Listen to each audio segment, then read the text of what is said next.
Hello, everyone, and welcome back to part two today of the Innovation Room podcast. I'm Rhianon Huff, and again, I'm with my co-host, Tori Homann, and we're talking all about that facility maintenance and branding again today. Yeah, so last week we were really touching on how can FM brands lean into their branding? How do they do that really well? For this week, we're talking more about the AI side of things, and then really also how do facility maintenance companies shape the brands of the clients that they work with? So I think we're going to have some great insights for y'all today. And before I introduce our guests, don't forget to like, share, and subscribe to the Innovation Room podcast wherever you get your podcasts.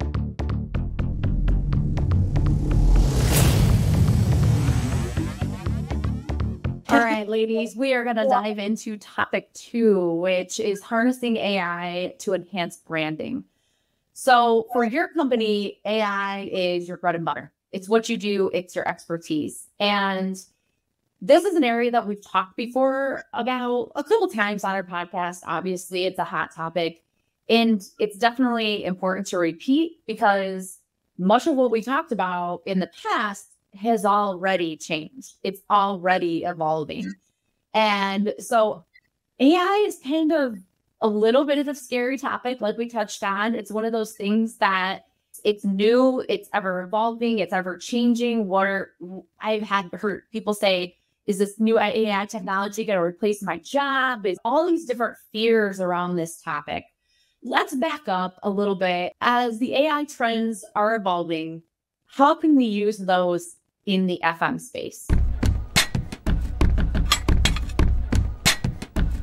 Maybe I'll address it by splitting AI into two, if that's okay. So yes, the first bucket of AI I would call analytical AI. So that's the AI that's been around for more years. It's everything from simple regression analysis to deep learning, machine learning, neural networks. An AI that's seen in the FM space for quite a while. We're seeing it in things like predictive maintenance, energy optimization, supervisory controls, data analysis, some of the even more basic things. And I think the biggest impact that analytical AI is having on that space is in two ways. The first, it's predictive ability. So its ability to really create information about what is to happen, which is very useful to facility managers. And the second is AI that enables autonomous control. An AI that, for example, would take action within determined parameters that then would allow the FM to not have to do, and they can focus on more value-added stuff. So on the analytical front, analytical AI, I'm not sure that's a term that everyone uses, but I'm just using it as a bucket term here. We're seeing really the predictive and the autonomous action really being the highest impact. And then the second bucket is really generative AI. So that's like the hot thing right now. Everyone's talking about it. We all discovered it when ChatGPT became very democratized and full of people could use it. And that's where there's a lot of action. There's a lot of people talking about it. It's becoming prevalent in many industries. And what we believe at BrainBox is where generative AI will have the highest impact on FMs is in the virtual assistant capacity. Some people call it a co-pilot, some people call it virtual engineer, but just like a helper, like a virtual helper for the FMs. We really think where the market is going. And I'm just going to do a shameless plug right here.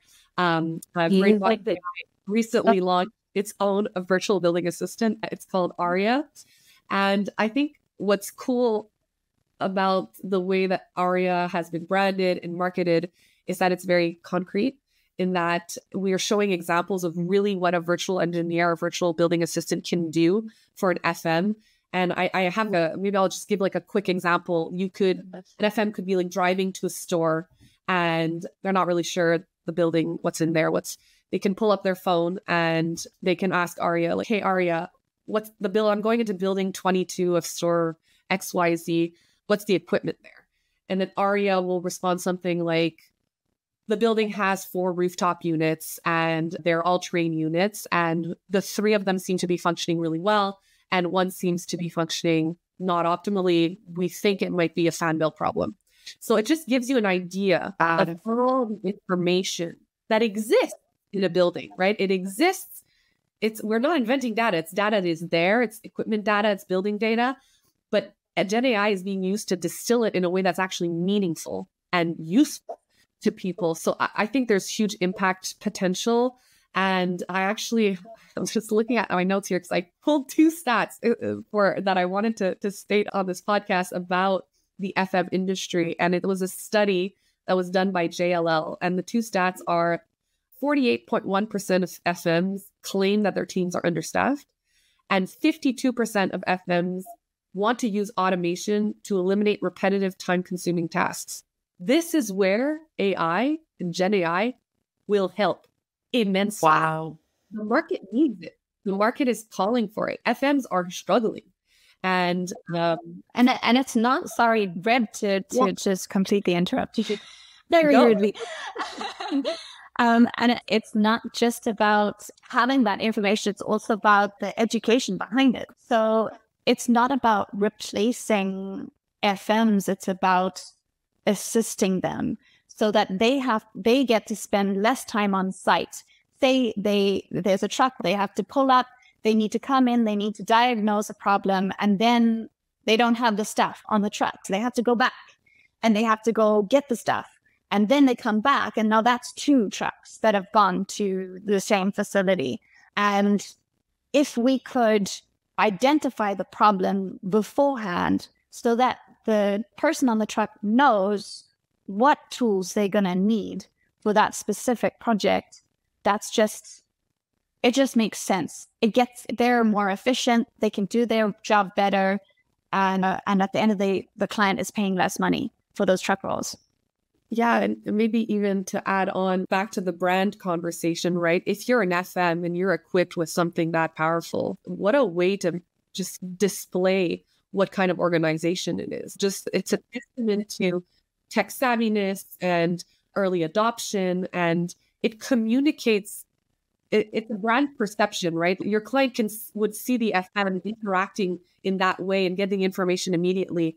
It's very powerful method of messaging that's not direct, but just experience-based, like you see it, and it's powerful. I love that example and I like that you actually put it in a scenario in real life of how that could be used, because I always say FMs, they have so much under their belt. It is so crazy. They are like the ultimate jugglers, right? Like they have so many different issues that they have going on that they have to fix every day. So having that just takes one piece off of their shoulders every day will be amazing. So, I mean, that was like one example, right? Things that you don't even think about. Some of this stuff with the AI is kind of just over people's heads. Even for me, I'm a little technically challenged.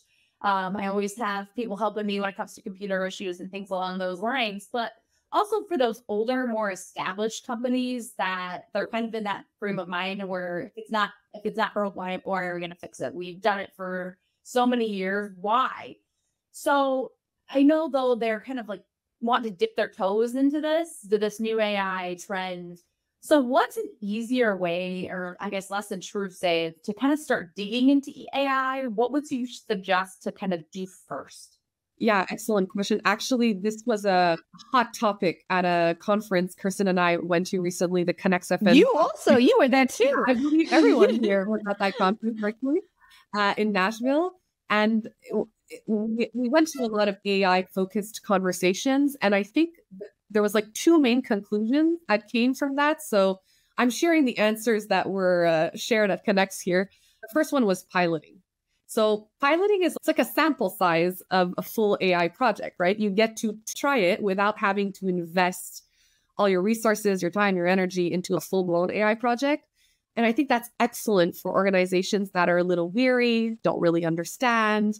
It's a good way for them to see what it requires, what they can get from it without having to go all in. And at Brainbox AI, it's often the approach that we take as well. We do a couple pilot projects for an organization and allows them to see what the impact of our work is. It's good on both sides. Also, we don't want to work with organizations that we can't have a big impact with. That's not our goal. We want to make something meaningful. So pilot projects. And then the second one was to use AI for data insights. So there's a lot of data out there. There's a lot of companies that are very data rich, but they don't know what to do with it, or it takes them a lot of time to distill that data into something that's meaningful. And using AI and data insights it's not as disruptive because it's not influencing processes. It's just providing additional insights. So starting with at least that, starting with kind of dipping your toe into the world with AI, with insights, with data insights, data analysis is a good way. And then I think something else that was raised with education and training.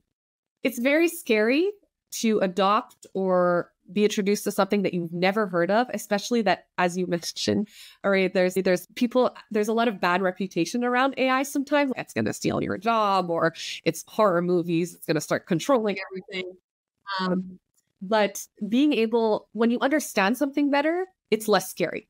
So giving teams the opportunity to attend webinars, read books, or watch videos about the concept, just introducing it into your organization, introducing it as a conduit to innovation is a good place to start. It at least reassures people about the degree to which AI can actually disrupt a process. There's ways of using AI that are just going to make your life so much better, and it doesn't have to just turn everything around. I'm going to throw a curveball question here because it's just something I'm thinking about in regards to a lot of the people that are leery with cybersecurity, and that being such a hot topic, and that makes AI even a little bit more scary. So do you have any recommendations for companies in regards to that? Is there anything to shy away from, or is there anything in regards to watch out for? Again, I'm throwing a curveball at you. Yeah, and I'll first to say I'm definitely not a data security expert, but what I can speak to is what we've done as an organization. So first things first is that we have security certifications that are extremely stringent. We do not want to have a security incident as much as our clients don't want to have a security. You want to talk about branding issues, a security incident will hurt your brand. We are SOC 2 Type 2 certified. That doesn't mean a whole lot to many people, but it's a very high level of security certification. We also work with very strong development and data hosting partners like AWS, who have also their own very high security protocols and operation processes and password management to ensure that. And a lot of the time when we work with organizations that are a little bigger, they also have their own security benchmarks and assessments. And it's important for companies, FM companies or clients, building owners or retailers to have those standards in place and ensure that all the vendors that they're working with meet those standards. And that's non-negotiable, especially with AI. We have filled in our share of extensive security assessment forms, and it's a hard process. It's a long process, but it is definitely necessary because on both ends, like I said, nobody wants to have a security breach. It's not optimal for anybody. And with AI, there's more vulnerabilities. There's more people manipulating data. There's more data in the cloud. There's more opportunities for things like that to happen. Yeah. Great advice. Yeah, I've heard people say that you almost need AI to be there to combat the AI that might compromise your company's security, which is a little bit of a mind-bending thing. I don't know if we use AI in your security, but maybe we do. I don't know. I'd have to ask Nick. Yeah, it's a very complex world, but also an important thing to think about, and just making sure that you have the right, talking about an internal brand, what we spoke to earlier, making sure that the people who work for your company believe in what you do and really want to protect it. I think of the picture in my head when you said that, where it was like, what is it? I am robot or I am legend or whatever. The two robots fighting each other. Like, but that's what I thought of is you need the technology as it's evolving, but you just definitely have to have that securities in place to combat the bad that comes with and that's the thing is like, I think is a scary thing, but any new technology, anything that we're evolving with is going to have that downside of what if this happens or what if we run into this. So it's nothing new that we haven't changed over the years. It's just something that we have to be aware of and go in with knowledge is power. and having that knowledge and using companies like Brainbox AI, who are the experts in that, to really lean on. Yeah, it's only scary as long as you are uneducated about, well, maybe it's still a little scary, but it's less scary when you know more about it. We had a guest on a few episodes ago who said, look to the University of YouTube, even if you're looking for how do you like implement AI into your own workflow in smaller ways. And I think the other piece of this is that if you can imagine that it's possible, someone has probably already done it, right? So if you want an AI to, I can't even think of an example off the top of my head. If there's some crazy thing that you think AI might be able to do, probably it's out there somewhere, and it might even be free. Someone may have released it, release it to everyone. So just a kind of an interesting thing to keep in mind. Tech's probably out there somewhere already. So I want to flip this topic around just a little bit.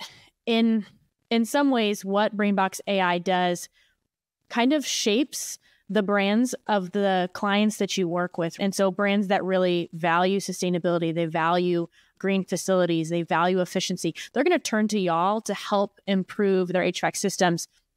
It's just kind of one example of how facility maintenance companies can help distill that unique value of the clients' brands that they work with. For the interesting thing for us with signage is that in a lot of ways, our brand is the brand of our clients. It's a little, again, kind of that meta head spinning thing. But in the kind of we are a signage company, but in the larger view, we're an on-site branding company. And so even though your applications for your clients' brands are maybe not as obvious as they are for us, what FM companies provide to their clients really impacts their brand perception, right? So keeping this in mind, how does that kind of just shape the ways that FM companies should market their services? If we're zooming out just a little bit, right? As an FM company, what I do impacts the brand of my clients. What should that mean for me in my own brand? It's a big question. It's super insightful to flip it around that way and to think of FM companies as an extension of their clients' brands. I can say from our experience, we work with buildings every day, and I think we're pretty aware of the impact that we have on our clients' brands. Because if I can just give an example, we work with Sleep Country. It's a giant mattress retailer here in Canada.